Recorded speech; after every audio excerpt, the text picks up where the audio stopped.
Mike, we talked ad nauseum about why I'm not a fan. And at the risk of being repetitive, I stopped being a Saints fan in 1992.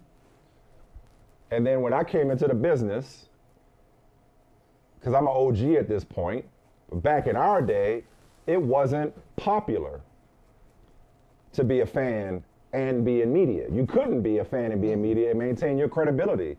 We had to be objective, we had to be neutral, we had to be impartial, or at least appear that way. And so a 22-year-old kid walking around being a fan, like, no, there was no cheering in the press box back in our day, Michael. Nowadays, you go out, it's part of people's brand to be fans. But I wasn't a fan of the Saints since 1992 because I got tired of them breaking my heart. And I've told that to people. People in New Orleans, they get mad at me until the Saints piss them off and then they understand. But I got tired of them breaking my heart in the playoffs. It only took twice. Fool me once, shame on you. Fool me twice, can't fool me again. You know, it only took twice in the playoffs for me to be like, I'm done, right? And I didn't even grow up with bags on my head. I didn't grow up with the Aints, Michael. And so, fast forward, I tell people all the time I root for good stories and I root for good people. So I'm not a fan of anybody. But the reason I'm not a fan of any particular teams is because I like to protect my peace. I like to protect my mental health. Self-preservation, Michael. Because I cannot imagine what it must be like to be a Dallas Cowboys fan today. What the amount of torture, you know, the amount of masochism that goes on when it comes to being a Cowboys fan, to put yourself through this time and time again. And I'm not here to clown. Enough people are going to clown or have been clowning the Cowboys and their fans since last night. I come in peace, and I come to extend my deepest sympathies and condolences and actually admiration, because I don't know how you do it to yourselves. I don't know how you do it, because the Cowboys fans have to have it the worst. They have to have it the worst because they can't hide. They're not irrelevant. To me, they are, and I'll get to this in a second. To me, the Cowboys are irrelevant henceforth, now, and forevermore. They're irrelevant to me. But it's not about me right now. It's about the fans. Their team is not irrelevant. It's America's team, for crying out loud. It's the most valuable franchise in the NFL and one of the most valuable franchises in all of sports, globally. Definitely North American professional sports. So they have to suffer these indignities in full view. Like everybody is checking for the Cowboys, whether they root for them or not, for reasons such as yesterday. And all I know, Michael, is if I were a fan, I would rather my team be a laughing stock than a sick joke. Let me say that again. I'd rather be a laughing stock than a sick joke. Because for it to happen to, the stat that blew my mind yesterday, first team in NFL history with 3 consecutive seasons of 12 wins or more without a championship game to show for it, without a conference championship game to show for it. Ooh. It's like, why do you do this to yourselves? Like, maybe I'm just soft and can't take it, but like, it's self-inflicted. Why do you invest emotionally in something, in an entity that is going to disappoint you in a way that no other franchise disappoints? We could talk about chargering all we want. We could talk, I used to say this, you know, why must the Browns brown so brown? That was before Andrew Berry and Kevin Stefanski. We could talk about all these franchises that are the Lucy, the Lucy to Charlie Brown holding the football. You know what I mean? Like, we could talk about those franchises, the Falcons. We could talk about 28-3 all we want. None of those franchises, none of them, build up their fans to let them down the way the Dallas Cowboys do. And I feel sorry for them today. I feel sorry for Cowboys fans because nobody deserves this. Nobody deserves this. Nobody deserves to have a team that looked unbeatable at home get the brakes beat off them by the 7th seed Nobody deserves to have a quarterback have the first ever perfect passer rating in his playoff debut at the expense of your team. You can't make this shit up. You cannot, there is no script. I don't want to see any more script commercials. There are no scripts for this. There are, no, not for this. This is torture. This is inhumane. This should be illegal. Like, this should be illegal in certain states. Like, to get, I don't want to go too far. But the act, let's just say the physical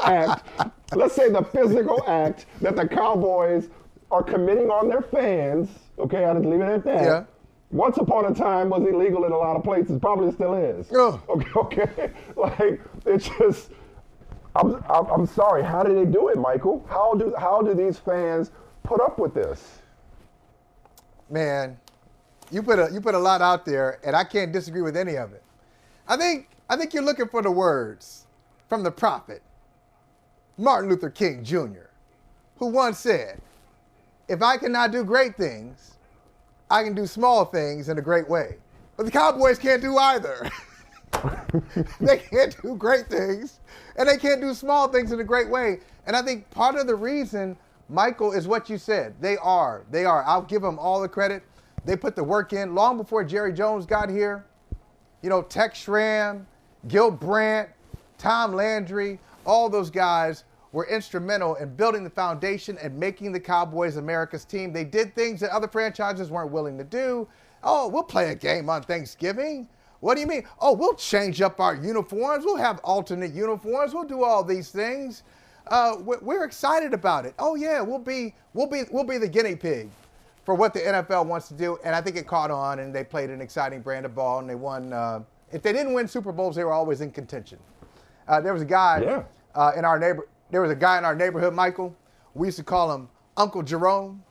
So Uncle Jerome, just in the middle of the country, in Ohio, had no reason to be a Cowboys fan. He never lived in Texas. He wasn't a fan of the NFC East, anything. He just was a Cowboys fan.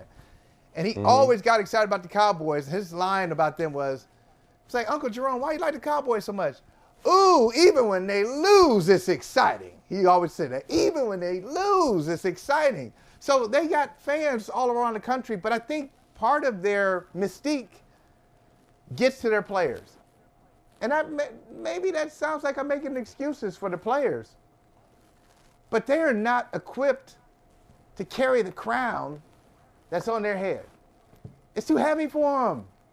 They ain't that. They can't live up to the scrutiny. I knew it. Michael, from afar, I could see it in their eyes yesterday in the first quarter when the Packers got opening.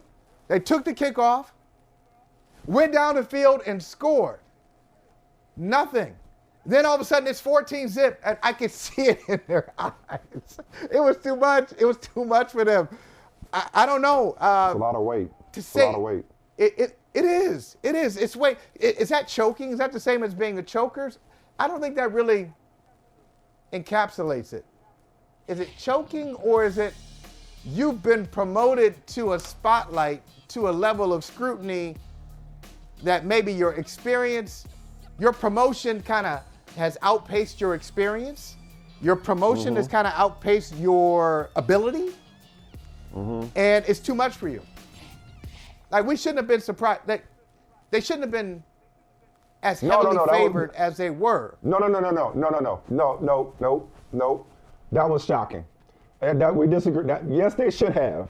The way this team played at home in the regular season against a team full of first and second year players with a first time starting quarterback. Like the old adage of like, oh, you kind of got to go through it to get to it. And you get your breakthrough, all the disappointment, all the experience that many of the Cowboys, starting with Dak Prescott, bring to the playoffs or brought to the playoffs. There's no way. Like, losing to the Packers is one thing. The Packers beating the shit out of them? No way. That only the Cowboys, and ironically, the Cowboys coached by former Packers coach Mike McCarthy. I mean, we look at it from that way. If you look at it from the prism of the Cowboys will invent new and creative and unseen ways to fuck it up, yes, we should not have been surprised. But based on the way the Cowboys played this year, particularly at AT&T, and based on who they were playing, a Packers team that I told you last week, I invoked the old cliche about the Packers having no F's to give, right? Right. I talked about teams that you did not want, the proverbial team you did not want to see was the Packers, okay? Because they didn't know any better. They were, that old young team that's ahead of schedule. I don't know how many air quotes I can fit into one comment. Ahead of schedule, right? But even I didn't see that coming. By the way, did I tell you that I was a Cowboys fan? So in high school, so I've been 13 You years were? old. So Randall Cunningham and the Eagles come into the Superdome, and they beat the Cowboys. They beat the Saints. It was 20-3 at halftime. Saints had won a division at 12-4 that year, I believe. I think they won a division. They were 12-4 at a home playoff game, 1992. They lead 20-3 at halftime. They lose 36-20. I said never again. Around that same time, though, the Cowboys were on the come up. So in '88, they drafted Irvin. In '89, they hired Jimmy Johnson and drafted Troy Aikman. I love the way Troy Aikman would drop back at UCLA, like straight drop back. I love Troy Aikman, right? I was a quarterback in high school.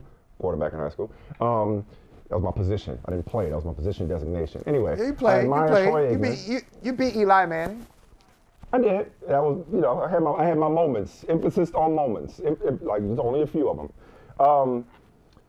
And then so '89 they draft Troy Aikman. 90 they draft Emmitt Smith, and in '91 I remember watching Thursday Night Football on TNT. Okay, and I watched Michael Irvin give Deion Sanders the business for like 160-something yards on nothing but slant routes. All right, and so I'm watching this, and I become a Cowboys fan, and next year they win the Super Bowl, and then they obviously went back-to-back, and then 3 and 4 years. So in high school, I was actually a Cowboys fan after I left the Saints. I wouldn't say I jumped on the Cowboys bandwagon so much as I, kind of got it on early. I got in early. But something you were saying about just them being America's team struck me. It's like, is this just like the universe evening things out? They were so good and so competitive and so, so dominant for so long. Is this just kind of like, yeah, now you got to see how the other half lives and you'll never get back to so much as the NFC Championship game for the next several decades? Like, it's just, it's amazing. It's amazing that one organization can subject their fan base to this level of torture. It never fails. You can set your watch by it at this point. Okay. You know what they are? I'm trying to think of, there's not an NFL equivalent to what they do. Because of this guy right here, Jerry Jones. There's nobody like Jerry Jones, quite like Jerry Jones. I know Al Davis was the owner / general manager. And I guess, Mike Brown used to be. But he's kind of turned over some of that personnel power to others, to Duke Tobin and others. But Jerry Jones, you know what Jerry Jones is? The equivalent is not in baseball, not in football, it's in baseball. Rest in peace, George Steinbrenner. It's George Steinbrenner with the Yankees. Mm-hmm. Like he'd have a general manager, but it was always, whenever they'd win, it'd say, what does George think? Whenever they lose in the playoffs, what does George think? And George is a constant presence at all times. He's not being seen and silent. He's being seen and he's being heard. And Jerry Jones is too. Once again, it sounds like I'm making excuses for the Cowboys players, but just the atmosphere is. But the atmosphere is there. It's unusual just to have this hovering presence. Like, who works well?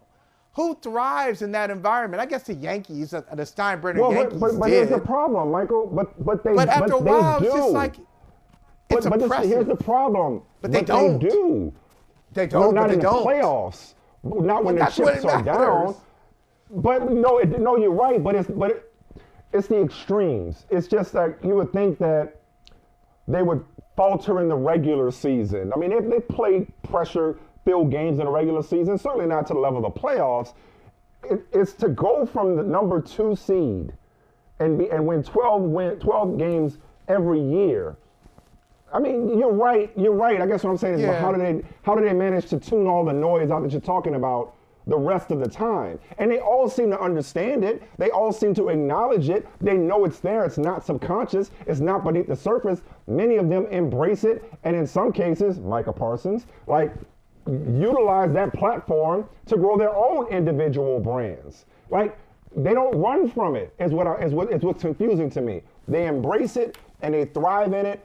But just like you said, at the beginning of the game, when they got hit by that first Packers punch, you could tell that they were shook. Ain't no such thing as halfway crooks. I'll get to Detroit in a second, even though that's Mobb Deep, but I'll get to 8 Mile in a second. I like it. So for me, Michael, I mean it. Unless and until I see Jerry Jones or any member of the Dallas Cowboys clutching the Lombardi Trophy in February, I vow to no longer discuss the Dallas Cowboys within the context of contenders. I don't care if they win every game. Remember when they won their first 2 games, like 100-20 or some shit against the 2 New York teams or whatever? It's like, I will never talk about them in a manner that suggests that they are capable of winning the Super Bowl ever again. Ever. I will discuss them from a fantasy football perspective because they put up pretty stats. CeeDee Lamb, wide receiver 1. Dak Prescott wins you a lot of games. Tony Pollard last year, if you play the Cowboys defense, they'll win you some games. From a fantasy perspective, they are invaluable. From a reality perspective, they cannot be counted on. Remember leads. Can't be trusted. I remember the time you used rearview mirror in a lead at the Boston Globe. I remember Peter May's lead from the Boston Globe when the Blazers collapsed against the Lakers. Okay? What year was that? The Kobe Shaq, the dunk. What year was that? Was it 99 or 2000? 2000. Maybe it was 2000. Yeah, I'm getting old. I'm somewhere around there, years. 2000. Yeah. Now, recall ain't what it used to be, but I remember this. I remember the lead in the Boston Globe was the best team that money could buy was Confederate currency when it came time to be counted. I remember that lead. And that's the Dallas Cowboys. That's the Dallas Cowboys. They are not worth it. They're not worth a damn when it's time to be counted. They're worthless. And it's really disappointing given the standard that they set for themselves and the expectations that they set for themselves in the regular season. So I'm never talking about them as contenders again. They are not in the conversation ever again, Michael. I will not. I don't care. They can go 17-0. They can run roughshod through the rest of the NFL, and I have to see them win the Super Bowl to believe that they can. I have to see it. All right. Well, before you move on from them, though. No. I don't want this to be one of the, saying that. Yeah. I don't want this to be one of those corporate emails. You know those corporate emails you get where the boss sends out an email to everybody, and it's really meant for like 3 people, and you know who they are. But everybody got to get it. Everybody got to get it. We got to start doing this. And like, I don't do that. He talking about Peanut. Okay, why not just send a private email to Peanut and leave the rest of us alone? To whom it may concern. Hey, listen. Yeah. What are they talking about?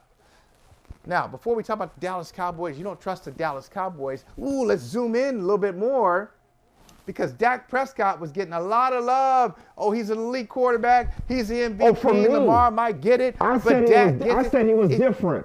I said there was something different about Dak Prescott this year. Okay. No. You don't trust him now? No, and I tried to trust him this year. So thank you, because the next thing I was gonna get to is, like, we're recording this at 10 o'clock Eastern. 10 o'clock Eastern.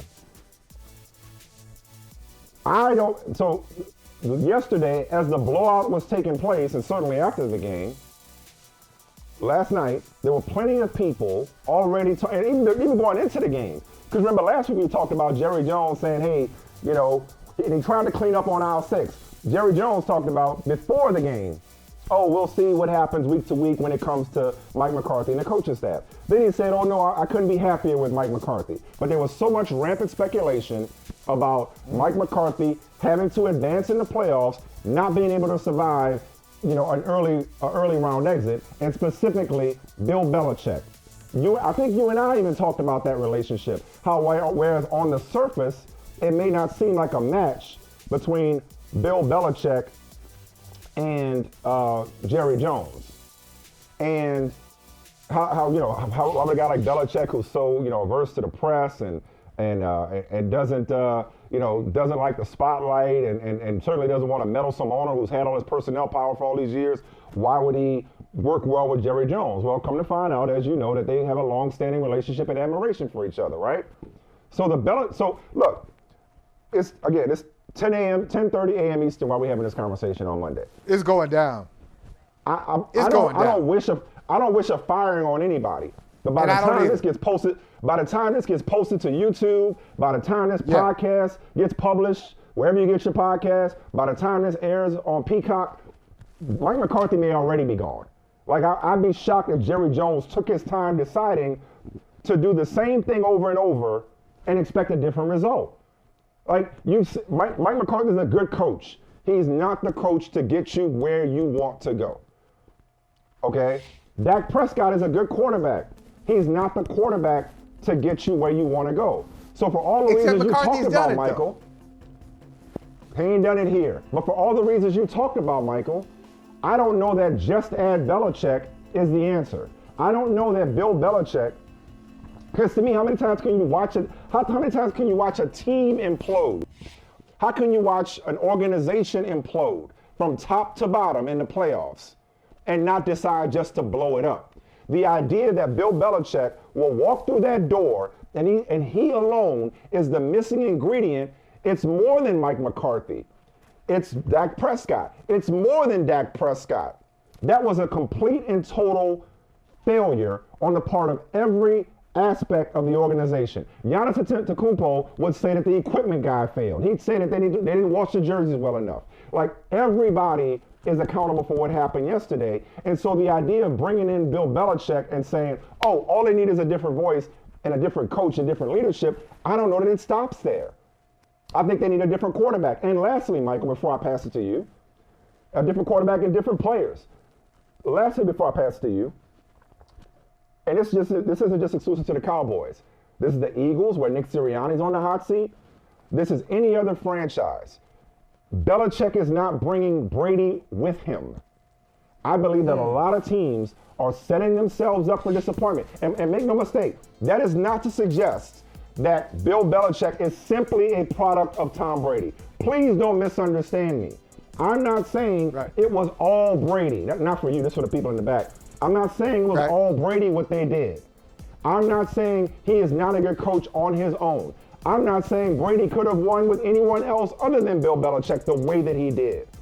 I'm saying that Belichick and Brady made the magic in New England. And if you think that fairy dust or that pixie dust is going to transfer from Foxborough to AT&T Stadium or to Mercedes-Benz Stadium or to the Link, I think you're mistaken. I don't think it's that easy. I think you're setting yourself up for disappointment if you think Bill Belichick will snap his fingers and get you over the hump that you think he will. Well, I hear you. I know you're not saying it was just all Brady. I know you're not saying that. Just like it's not all Mike McCarthy. Okay, but let me just say, with Belichick and Brady, they were the foundational pieces of it. Let's say it's a bookend. I look at it as bookends. One bookend was Bill Belichick. The other bookend was Tom Brady. And he had a lot of stuff in between that made it work. Tom Brady was able to take his side of the bookend, and that thing traveled because he got more support in Tampa and got his 7th ring. Mm-hmm. I think Bill Belichick, without Tom Brady, but with support, can take, especially in Dallas. Now, I don't know if Dallas is a fit for him. I actually think he's going to Atlanta, but I could be wrong. But if he goes to Dallas, I think that's a good situation for him. Number one, let's just start here. Before we start talking about personnel and who's going to be his quarterback, Bill Belichick has been in more playoff games, has been in and won more playoff games than anybody. Yep. So the moment is not too big for him. He just knows how to approach playoff games. He just, he's psychologically, he's at peace. He's at home in those situations, and he knows how to communicate that to his players. Can I interject? Yeah, go ahead. And I'm gonna get it right. I'm gonna redirect it right back to you. And I know you're not finished, but are you saying then that Bill, which we all would agree, that Bill Belichick, even though Mike McCarthy's won a Super Bowl, Bill Belichick will be an upgrade over Mike McCarthy and will be able to handle the pressures? Okay, so we agree on that. So my question to you is it simply a matter, like, was yesterday all on Mike McCarthy? It's not all on Mike McCarthy. I agree with you. It's not all on him. But tone setting is important. Your leader has to set a tone. Everybody else follows that. And if everybody else is not following the lead dog, then that is a problem in and of itself. That, we ain't following him. We're doing our own thing. So I think you got to set the tone as a head coach. That's one. The other thing is, Belichick is a problem solver. Now, he got himself into such a deep problem in New England where he couldn't solve that. He had to go because he created such a mess. You can't clean that up anymore. We need somebody else to clean up the mess that you made. But with a team like the Dallas Cowboys, he could.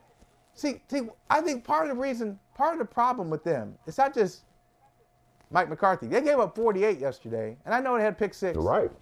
Gave up 48. Dan Quinn, supposed to be a head coach in waiting. Hey, man, what was your defense doing? Your defense had no clue. I think the problem with Dan Quinn's defenses and Mike McCarthy's offenses is that sometimes they are we do what we do kind of teams. And that's the opposite. Belichick doesn't believe in that. We do what we do. Sometimes you got to do something different. When you're facing a quarterback who down the stretch had 18 touchdown passes, 1 interception, led his team to a 6-2 record, got that number 7 seed, and survived some of I think they had a 3 or 4 game losing streak in the middle of the season.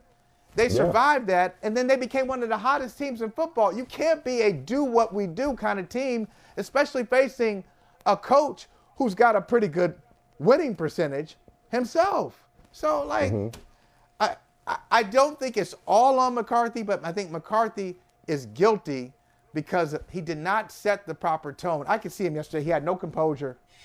I hate to get into body language, but he had no composure on the sideline. He was freaking out. He was freaking out, Mike. And the team was too. I think Belichick is the type of coach, not the only one, but the type of coach who can take what they have, kind of reposition it a little bit, tweak it, and get them over the top. At least get them to the NFC Championship game, which they haven't been to in this century.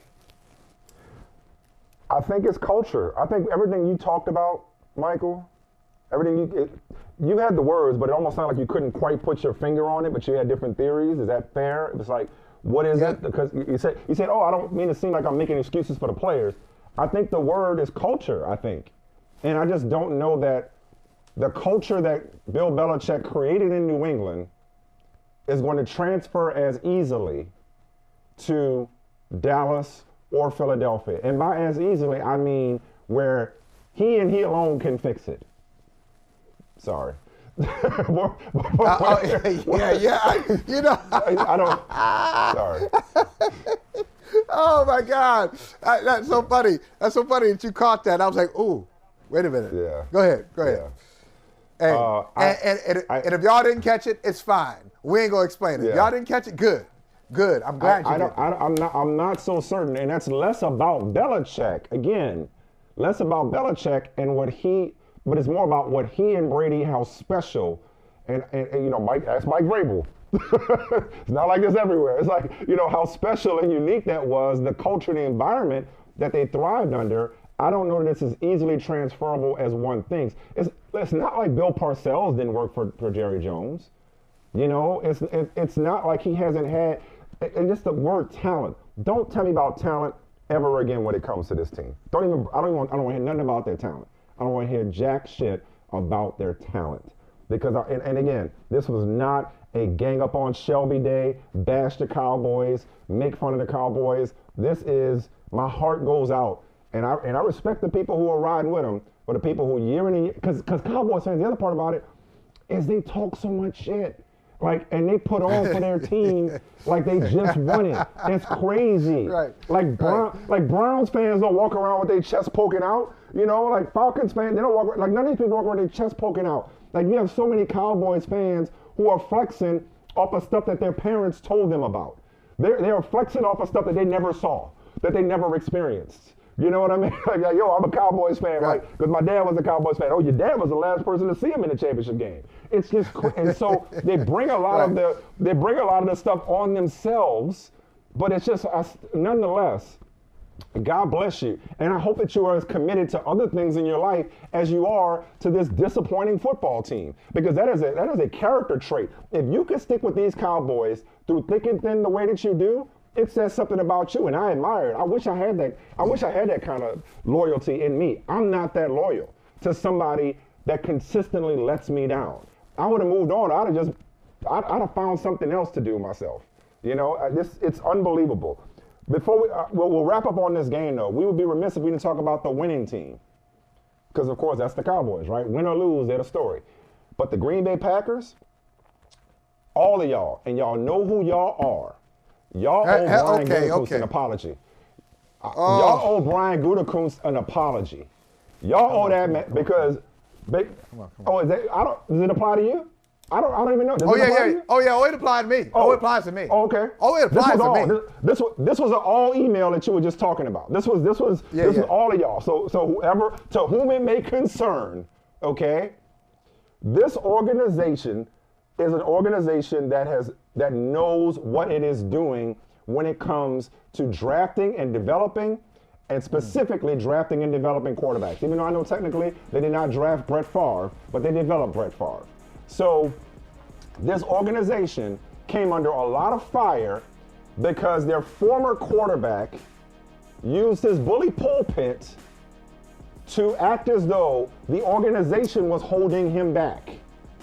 And that the organization didn't want, they didn't take his personnel, like I'm trying to remember, just a couple of years ago, his personnel recommendations seriously enough. He didn't wield the authority that he wanted to wield. And there were a lot of people that were critical of Mark Murphy and Brian Gutekunst for running Aaron Rodgers out of town, or even before then. Oh, why don't they draft first-round receivers? Here we go. Why don't they draft first-round receivers? Why have they never given their quarterbacks enough help?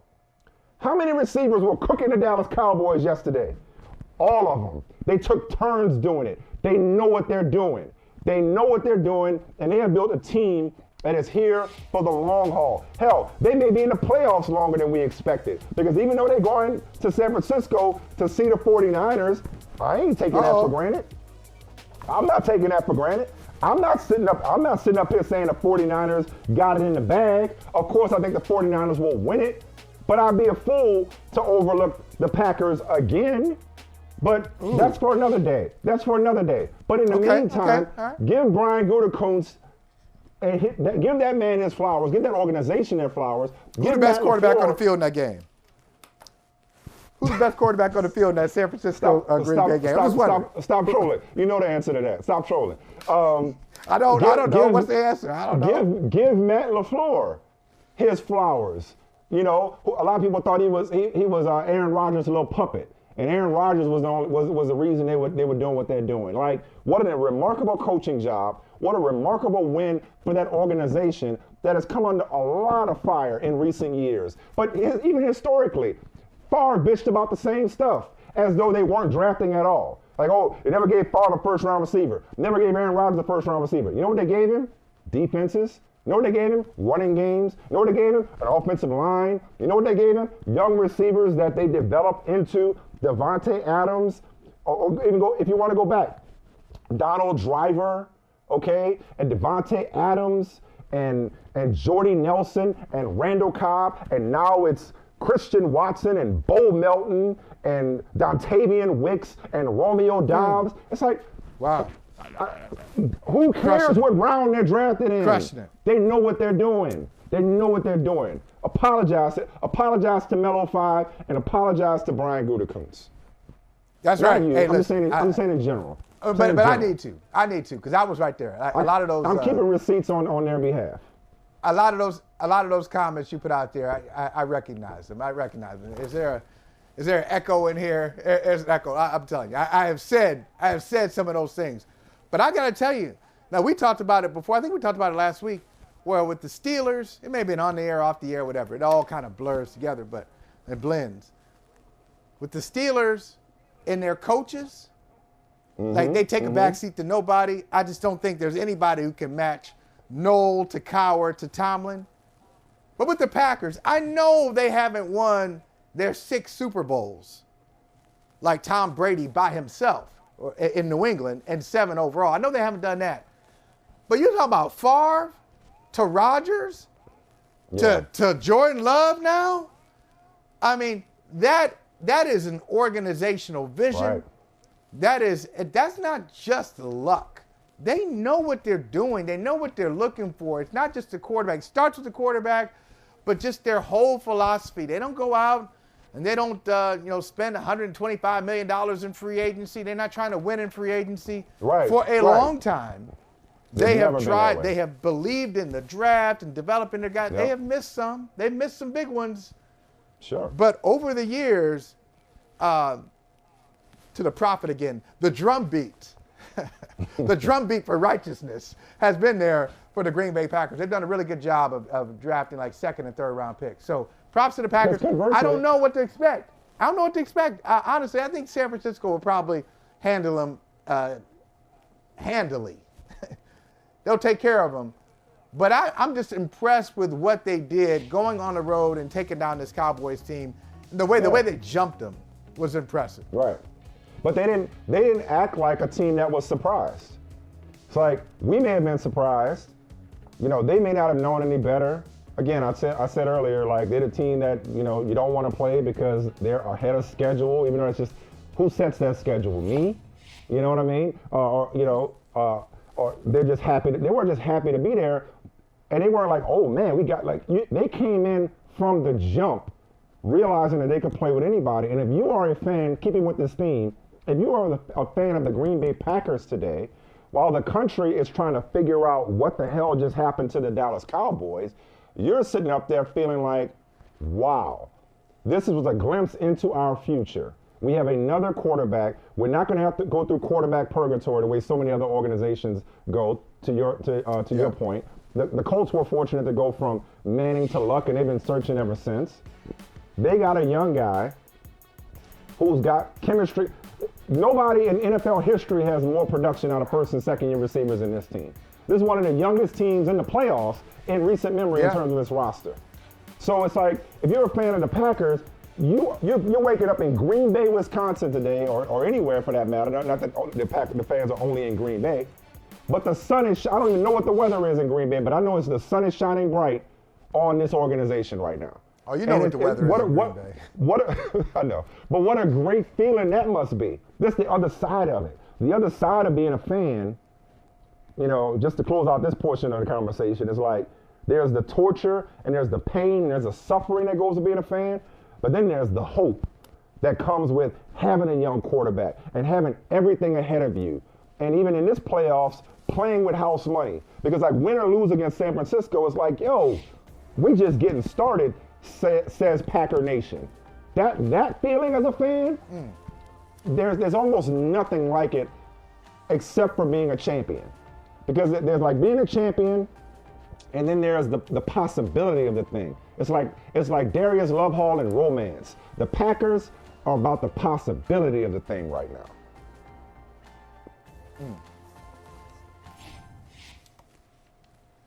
Oh, you like that, huh? I did like that. I was like, you said it all right there. Okay, cool. I was like, okay, yeah, you got it. That's enough. Okay, I appreciate it. I also appreciate how, without fail, every MLK day, you look like you about to march on Washington or cross the Edmund Pettus Bridge or something. Like you look like you about to put it on the line. Okay, every MLK Day. I love it. I appreciate that with the pen and everything.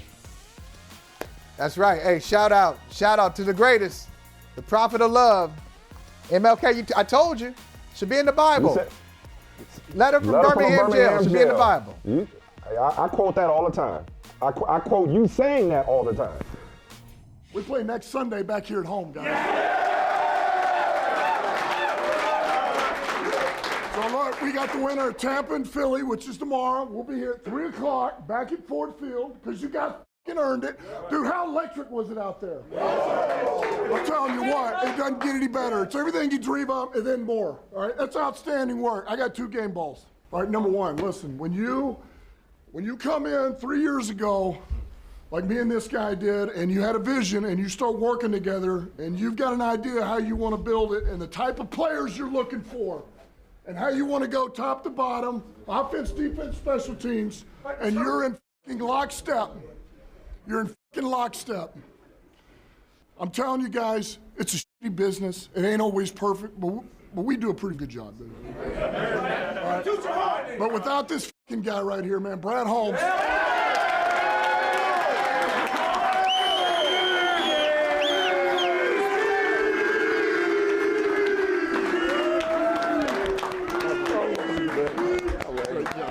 Great job. I absolutely love every single person in this room, man. We were intentional on being about grit, all right, and earning it. I love everybody in here, man. We went through darkness and it shaped us, all right? It shaped us for this moment. I love y'all, man. Thank you so much. Appreciate it. Especially this time, man.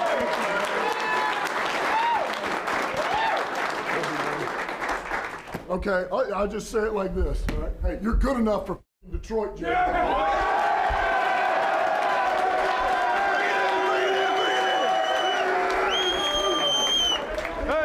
I love and appreciate you guys more than you fucking know. I promise you that. I love you guys so fucking much. This is just the beginning, boys. This is just the fucking beginning. We got 3 more of these next week at home, at our place, against whoever the fuck wants to come in here. Let's go. Win all 3, 1, 2, 3, win! Hey man, Woo! we just got our floors redone, so it's a little dusty in my house right now, so you have to excuse me. Oh my, it's a little dusty. Oh man. Oh, love it. It's the stories, I love man. that. It's the stories. We root for the stories. We are fans of good stories. This is a great story. There's no better collective story than the Detroit Lions. There's no better individual story than Jared Goff. Who among us has not been discarded, personally or professionally, for what someone believed was better? You know, who among us has not been counted out? But the city of Detroit, oh my gosh. Axel Foley, Dr. Detroit, Motown, like everything associated with the city of Detroit right now. I'm going to watch Beverly Hills Cop, all 3 of them, you know. Axel F is coming out soon. I mean, just all things Detroit right now. You know, Mumford High, 8 Mile. I'm going to watch 8 Mile. Like I am put like what up though? What up though? I'm telling everybody that for the next week because as everybody should know by now, because we saw that vision, Michael. We saw the vision. We saw the official team that they're the official team, a brother from another. We saw that vision that Dan Campbell was talking about. And I just think back to that initial biting kneecaps press conference and the national response to that. I think about how the trade for Jared Goff, like how Jared Goff was viewed as just a throw-in. I think about this year's draft. I'm old enough to remember this past year's draft. Why are you taking a running back in the top 12? You know? Why are you taking Sam Laporta instead of some of the other marquee tight ends that are still on the board? Look at him now. Look at him now. Like, this is such a heartwarming, feel-good story, and more important, a damn good football team built for playoff football. Mike, man, like this team, and we know the stats. Okay, they've never been to the Super Bowl. Detroit has never appeared in the Super Bowl. Last time they won a championship was in the 50s. The last time they won a playoff game before last night was in the 1991. So there's so many. You talked earlier about the punchlines. You'd rather be what was it? You'd rather be a punchline. I'd rather be a laughing stock than a sick joke. The Lions historically have been a laughing stock. The Cowboys are a sick joke. They've been all a of laughing stock. Yes. Yes. They've been a laughing stock. They've been a sick joke. They've been irrelevant. They've been the example of what you don't want to be. And so, like, all the things that they were 0-16. They were the first 0-16. They were the first defeated team. They were the first defeated team in NFL history. Yes. But you know, listen. The Lions are the example. There's so many things what you just said of being dismissed, because that was Jared Goff's story. And not only that, it was Jared Goff coming to Detroit, but it was Brad Holmes making a deal with his boss, with his former boss. With Les Snead, and yeah. So it was almost like, Les Snead, you're going to, Brad Holmes, you're going to Detroit, and this is one of the first deals that you're going to make. And generally, when you make a deal, when you're new to the job and you're making a deal with the boss who's experienced at the job, you usually lose on that end. And it really worked out for both teams. Stafford got himself a Super Bowl with the Rams. They got what they wanted. In Detroit, as Dan Campbell said there, Detroit got what it wanted in Jared Goff. I don't think they knew that in year one. It was like he's a bridge guy and you're looking to replace Goff. But the more they saw him, the more he connected with his teammates. He grew from that experience. He grew from the dismissal. Absolutely. That's a word for somebody, right? You get dismissed, you get discarded, and you think you're down and you think it's never going to get better for you, but there was growth there. He's a different quarterback. You know what I like to say? You weren't rejected, you were redirected. You weren't rejected, you were redirected. That's what I like to say. And for the whole franchise, the way they built themselves up, freedom is never voluntarily given up by the oppressor. It must be demanded by the oppressed. MLK again. Come on now. They had a vision. Dan Campbell is right. They did have a vision for what they wanted to do. And if you ever hear Brad Holmes talk about Campbell, that is so genuine. What you saw there in that locker room, that's how he talks about him. I remember talking to Holmes after their first year. And he said he's the right guy. Not only the way he coaches the team, but the way he interacts with people, the way he interacts with everybody in the franchise. He knows exactly what he's doing.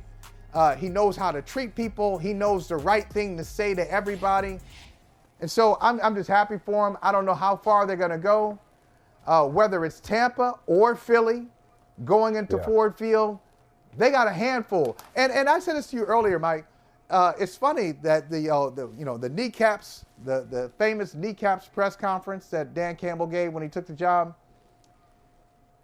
that's their mentality, but that's not necessarily their team. They don't really play like that. They're kind of like an explosive offensive team.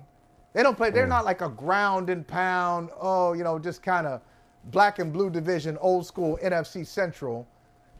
They are a hybrid. They got some Detroit in them, but they also got some flash. They got some Hollywood in them too on offense. And then defensively, they're a little spotty on defense at times, but it all works. You put it all together, it works. They're a dangerous team. I'm glad that there are our official team. They're dangerous. I'll get to that in a second, but I do want to say, I went to their training camp last year. This is when the Hard Knocks cameras were there. So there was Hard Knocks, and I visited them in camp. I felt the energy. Sometimes, and it's not always right. Sometimes you're wrong about it, but I felt like there was something there. They were on to something going into the second year. And we know how they finished last year. And we know how they met the moment and met expectations, starting with the opening game this year. They were on the road at Kansas City, at defending champion Kansas City, and announced their presence with authority to start this season. So conversely, when you talk about having a weight with the Cowboys, we talked about that earlier, and they're crumbling under the weight of expectations once they get to the playoffs. The Lions had the weight of generations of an entire city on their shoulders yesterday and came through. The city of Detroit and all it's been through, the way it's viewed, the way it's talked about, they have that collective biting kneecaps, we don't care if you got one ass cheek and two toes mentality to them. And they deserve this so much. Like, going back to the theme of this whole conversation today about fans, like, so there's the tortured existence of Cowboys fans, but then there's the promised land or the other side of what it's been to be a Lions fan. And the jubilation and the joy and the euphoria that they're feeling today, not just about this one playoff win for the first time in 3 decades, but because, similar to the Packers, this organization has been known for people leaving. And yet, it now has staying power. They've been known for people leaving, and now they're staying power. There was just a documentary done on Amazon about Barry Sanders, who walked away because he had enough. Calvin Johnson walked away because he had enough. Matthew Stafford had enough and wanted better. It was time for a change. It was never going to happen here. Everybody in Detroit has always operated from a place of, it's not happening here. This team will never get out of its own way. Now they're on their way. And I look at, now, in the interest of transparency, because I was trying to figure this out, they've always been the official team of brother from another. But at what point did we declare, because we've been on this Philadelphia, San Francisco thing since last season. Yeah. But at one point, you and I don't remember which show it was, and we don't archive these things. I don't know there was some show where we said, like, you know what? We both shifted our pick. It's Detroit. We said, you know what? Forget it. It's Detroit. I remember that conversation. We said this. Late September, early October, I'm guessing. September, October, somewhere in there. So it was before the Ravens beat the crap out of them then. But at some point in the season, I don't know if it was the loss to Green Bay or the loss to the Bears. I don't know when it was. And it's funny how things even out, by the way. Side note, they get robbed against the Cowboys, or whether they did too much, however you choose to look at it. Now they got the home field game in round 2 anyway, because the Cowboys lost. So the universe it all evens out. But anyway, I don't know when it was, but at some point, it felt like, it looked shaky for the Lions. Like, the Lions, everything that we said they could be, and yet here they are on the doorstep of the conference championship game, because they get the 4-5 winner at the crib. So if you thought that place was electric Sunday night, oh my God. If your Eagles survive Tampa, which I don't think they will, if your Eagles survive Tampa, I like them against the Eagles. I like them against the Bucks. Then let's get way ahead of ourselves here. If they're in a conference championship game, they either have a conference championship game at home against a team that they know well in Green Bay, which would be crazy, or Lions-Packers NFC title game, or they go to San Francisco. And what they have that I don't believe the Cowboys ever had, we talked about this the last 2 previous years, the Cowboys never had. The Eagles think they have. We saw differently in the regular season when the 49ers were whole. The Ravens definitely have, and that's the ability to look the bully in the eye and like Craig and Friday, hit Debo with a brick. Like, the Lions will not be out-muscled by the 49ers. The 49ers may out-scheme them. The 49ers may beat that vulnerable secondary. But the Lions will not be out-muscled, or they will not be intimidated by anybody. This is what I want to say. Sorry. Because I've gone all this time without acknowledging, without taking accountability. Sorry. So this team was always our team because we saw the vision. Right. This year at some point we said they're the team to beat in the NFC. We waffled on that. We got on our 49ers Eagles thing. But last week I sat here because I'm gonna tell you when I'm right. I'm gonna tell you when I'm right. I'm gonna tell you when I'm wrong. Last week we sat here and I was more talking about the fans than the actual team.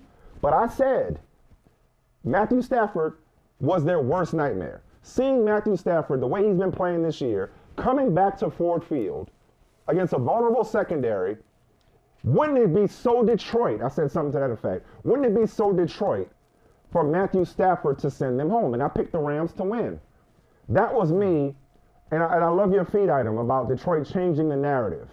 That was me succumbing to the Lions' reputation. Even though you and I saw the vision, even though they're officially the brother from another team, they're brother, official team and brother from another.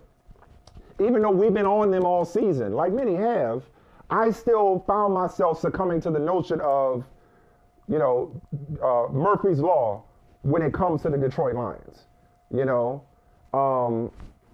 and I'm glad I was wrong. I say all that to say I'm glad I was wrong. I've never been happier to be wrong than I was watching Jared Goff taking a knee last night. There's so many good stories. You said it was the stories. It's just the stories. There's so many of them left in the playoffs. I mean, Detroit is a good Detroit, the team, Detroit, the city, the Lions, Brad Holmes, Dan Campbell, Jared Goff, Jahmyr Gibbs, Laporta. There's so many stories. Detroit's a good story. The Rams are a good story. Starting off 3-6, finishing 10-7 in the regular season. And Sean McVay saying after the game, I got my way back. I got my compass back. This team showed me how much I love this game. And then the Packers and the Cowboys. I mean, the Texans. I mean, there's so we're going to get to them. Many. Wait, we're going to get to them. I know. We're going to get to them. There's so many stories. And it's funny that you say stories, because I didn't address this off the top. And you did a great job of saying how we came up in a time where you weren't a fan. You weren't just openly a fan of a team. Quite honestly, that's why I ride for Ohio State so much, because I was covering at a young age. College was okay. Pro sports.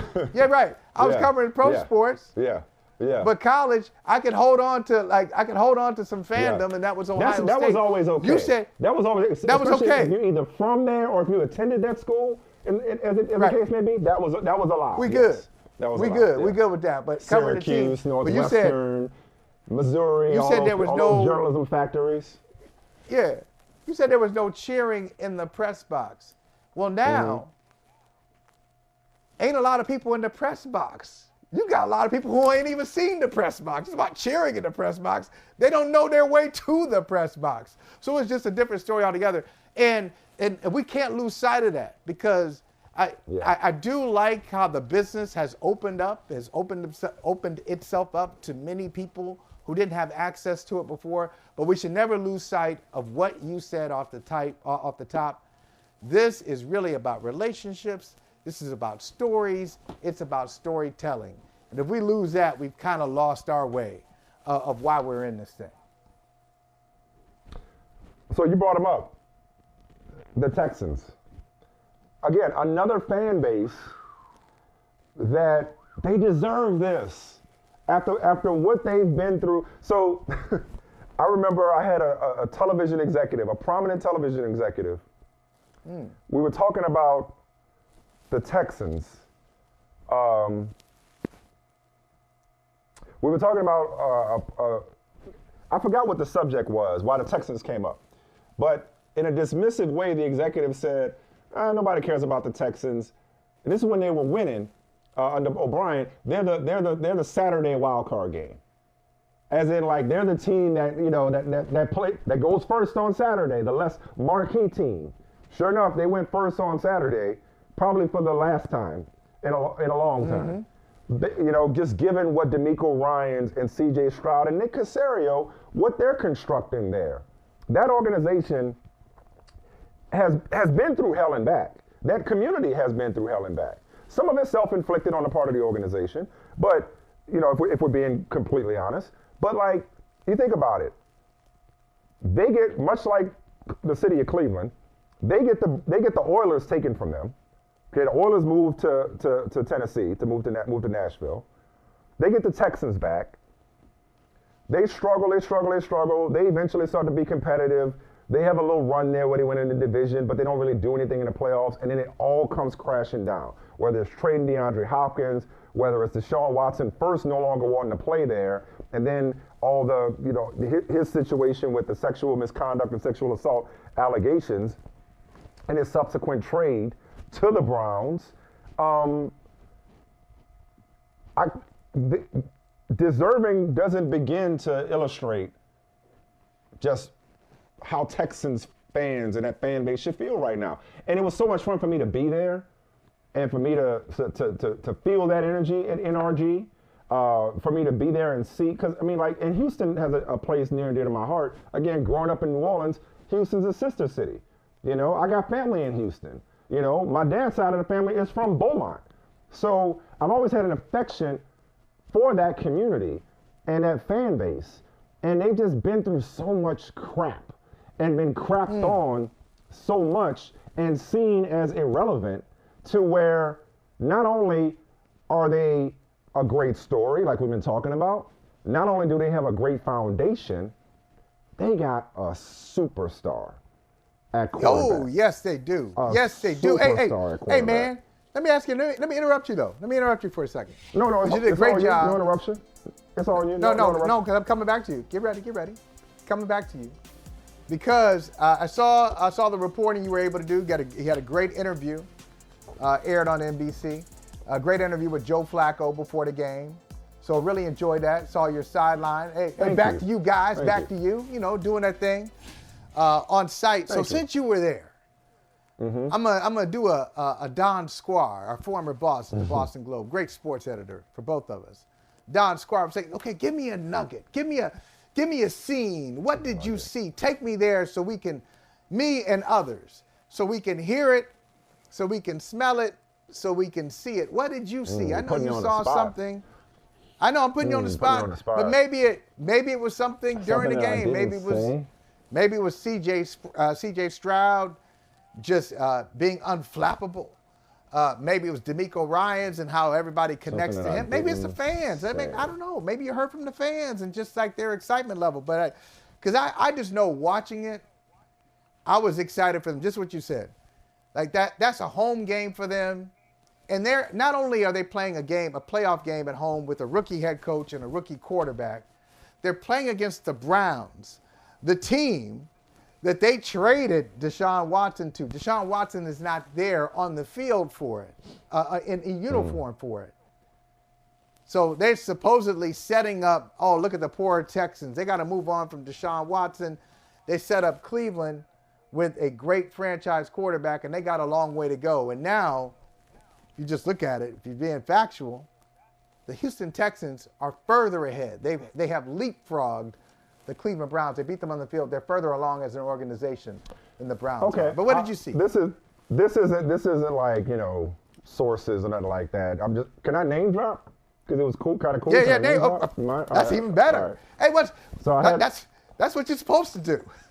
No, this is more of a fanboy name drop. I can be a fan of this guy, and I'm a fan, and we've become friendly. So I was in Houston. I had to get Trill Burgers. I had to see what all the fuss is about with Trill Burgers. I had to go visit my boy Bun B's spot. Like me and Bun B have gotten cool. And I had to go down and see what they were talking about when it came to the best burger in America. And when I tell you, it somehow is better than you think it would be, given all the attention in the press and how people talk about it and the media coverage around Trill Burgers.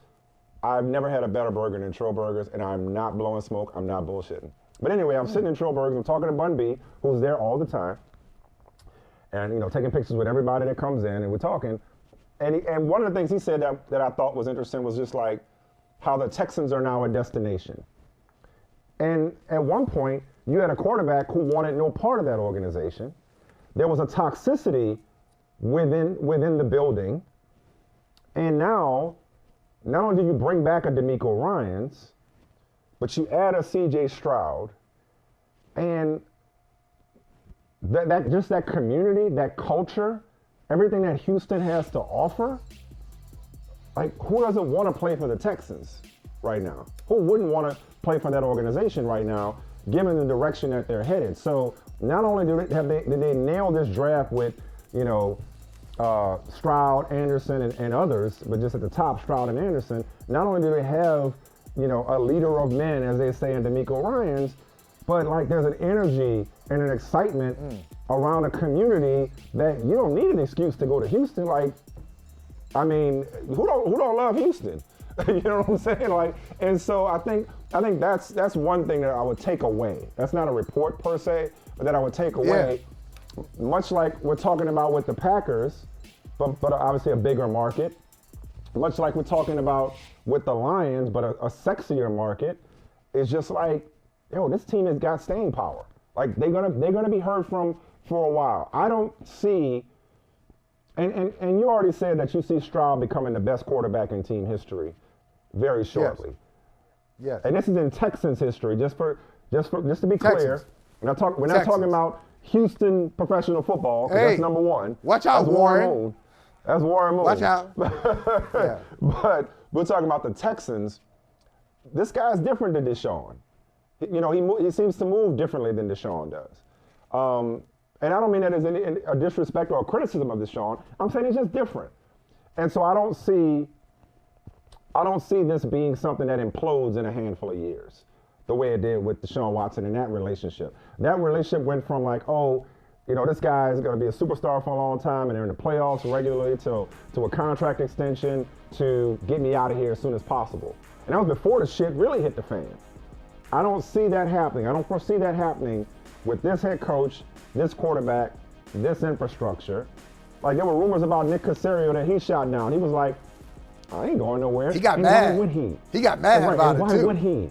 Why would he? Why would he have come through this fire? And listen, man, and okay, we talk about taking accountability. Bro, we gave the Texans organization all the smoke for the way they handled David Culley and Lovie Smith. And what we said at the time. And Deshaun Watson. I'll still stand and Deshaun on Watson at times. Early on, from a football standpoint, yes. Yeah. From a football standpoint. But not pulling the trigger. But even not pulling the trigger, earlier, yes. We did. I'm not sitting up here acting like we didn't have criticism for them. But and what we said at the time, I will still stand on that. But where they are now, cannot deny what they've done with that organization. That community is on fire. And listen, they got one of them ones. They may not be one win and done. I'll be damned if I write off the Texans in this conference. I mean, you know what, man? Hey, anything can happen. You know what I'll do? With that cornerback? It's very rare that we're able to pull in Cat Williams and apply it to Cat Williams' words to the NFL. But in that great Cat Williams interview, remember one of the things he said, it's just kind of like a side thing. Like it wasn't as sexy as some of the other stuff he was talking about, calling people out. But one of the things he said about going on tour, do you remember this? He said, when I go to a city, I really go in. He said, I go to the strip clubs, I go to these different places so I can. Or that's how he pays. That's how he pays tines. Like he gives money back to the community. Yeah. Right. Yeah. That's how I pay. I love that line. That's how I pay my tithes, in that city. Mm-hmm. Yeah, but there's some truth in that. I will apply what Cat Williams said about going to a different city to some of these organizations that we've talked about. DeMeco Ryans played for the Texans, but he wasn't just a guy who played for the Texans and that's on his resume. He understands the organization. He understands the city. And then I think that's just infectious. I think that hits the rest of the team. Dan Campbell is not from Detroit, and neither is Brad Holmes. They understand the city. And then they gave the city and the franchise what it needed. I think there's something to be said for that. There's some franchise openings there right now. And I know there's some big names that owners and GMs and fans are clamoring for. I would suggest the one thing you should be hoping for and looking for is not just a big name, but that person who understands your city, who understands what your franchise needs and is passionate about delivering that. And I think we've seen that this wild card weekend. And if you've got an opening, I think that's the number one thing you should be looking for. Who understands the assignment and who can execute it? All right. So look, we got to wrap up here soon. Oh, yeah. Where does time go? Where does it go? I would bring up the Dolphins, but probably not worth it. Probably not worth spending the time on them. Sorry, we ain't got time for them. Because they are a fun, fine, fall Florida team. They ain't built for February. That's all I got to say. That's your summer fling. Hey, listen, the Dolphins are your summer fling. That ain't marriage material. That's summer fling. The summer fling stuff, move on. Pretty fitting for Miami, right? I hope I didn't insult everybody in Miami, but that's, it's like, oh, right. we kicked it in Miami, Anyway, the last fan base I want to talk about with the time we got left is the Chicago Bulls fan base. I am still hurt. I'm hurt. I never knew Jerry Krause. I certainly never knew his late wife or know his late wife. I cannot believe that people, we've seen people boo players, cheer when players get hurt. I thought that was the most classless thing I'd ever seen a segment of the fan base do, or a section of a fan base do, is cheer when a player gets hurt. That's a no-no. Most, civilized people know that that's a no-no. Booing a dead man is a new low in the annals of fan misbehavior. Not only because he's dead, but because you are probably a Bulls fan to begin with because of what Jerry Krause did. Unreal. He's going in the ring of honor. And I don't know, is this a last dance thing? And so did the last dance have the last word when it comes to vilifying him for breaking up the Bulls dynasty? Because, they don't win. The quote that's applied to him, the infamous quote that's applied to the late Jerry Krause, that players don't win championships, organizations do. Organizations do, right. There is some truth to it.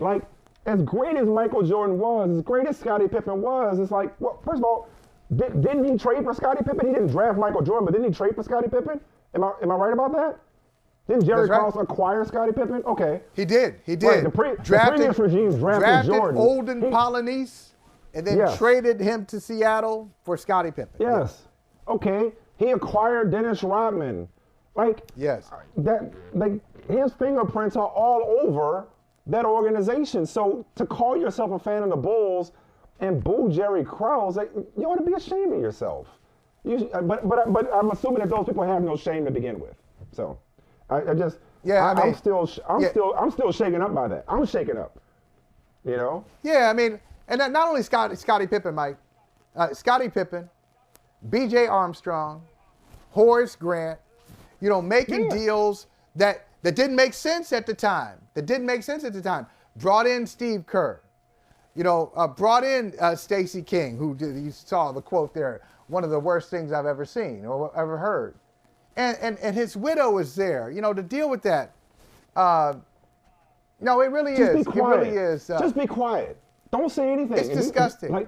He's dead. And you know what? I'm going to read this. Emphasis Can on I read peace. something? I'm going to read something. And not MLK? just for the Bulls. MLK. Is this it's MLK? not just for the Bulls. It's for all of us. This is MLK.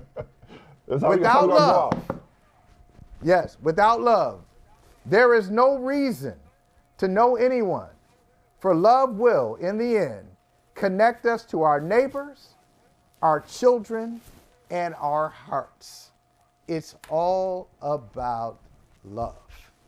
That's what the prophet said. That's what we should all be thinking about. That's what this holiday is for. It's not about politics. It's not about anything else but love. The love and the sacrifice and the vision and the commitment of Reverend Dr. Martin Luther King Jr. Hey, thank you for watching Brother from Another. If you haven't hit that subscribe button, go ahead and do that now. Don't forget you can catch us 3 to 4 weekdays on PeacockTV.com and on Sirius XM Channel 85.